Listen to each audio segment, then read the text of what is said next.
సంవత్సరానికి 2-3 సార్లు 4 సార్లు మోటార్ సైకిల్కి కారుకి సర్వీసింగ్ చేపిస్తాం.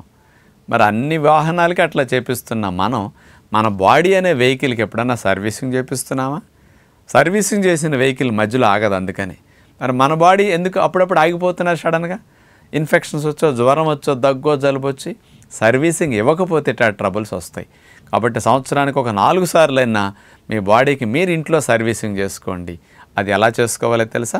చక్కగా ఎనుమా చేసి ప్రేగుల్ని క్లీన్ చేసేసుకొని 2-3 రోజులు హనీ వాటర్ ఫాస్టింగ్ పెట్టేసేయండి. తేనీళ్ళు, మంచినీళ్ళు, కొబ్బరి నీళ్ళు 2-3 రోజులు కంటిన్యూస్గా.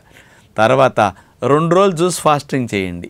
అచ్చంగా పళ్ళ రసాలు 4 సార్లు 5 సార్లు తాగండి. ప్రతి 3 అవర్స్కి ఒక్కసారి. అందులో తేనె కలుపు త్రాగుతారు.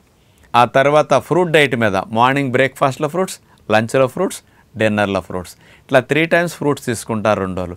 ఇట్లా 3 డేస్ ఫాస్టింగ్ చేస్తే 2 రోజులు జ్యూస్ ఫాస్టింగ్, 2 రోజులు ఫుడ్ ఫాస్టింగ్, 7 డేస్ 3 నెలలకు ఒక్కసారి కనుక మీరు ఇట్లా చేస్తే మీ బాడీ సర్వీసింగ్ చేసినట్టు క్లీన్ అవుతుంది. ఇంట్లోనే ఇట్లా చేసుకోవచ్చు. ఈ టెక్నిక్స్ అనేవి తెలియకపోతే ఒకసారి ఆశ్రమంలో చేరి 15 రోజుల క్యాంపులో ఇలాంటి ఫాస్టింగ్ టెక్నిక్స్ 3 రకాలుగా మీరు నేర్చుకుంటారనుకోండి. ఇంటికి వెళ్ళాక సంవత్సరానికి 4 ట్రిప్పులు మీ బాడీని ఇంట్లో రూపాయి ఖర్చు లేకుండా సర్వీసింగ్ చేసుకుంటూ ఇమ్యూనిటీని బూస్ట్ చేసుకోండి. జబ్బులు రాకుండా, మధ్యలో సడన్గా మీరు సిక్ అవ్వకుండా హెల్దీ సర్వీసింగ్ ప్లాన్ లాగా ఇయర్లీ 4 టైమ్స్ ఇలా చేసుకోండి. మీరు హెల్దీగా జీవించండి.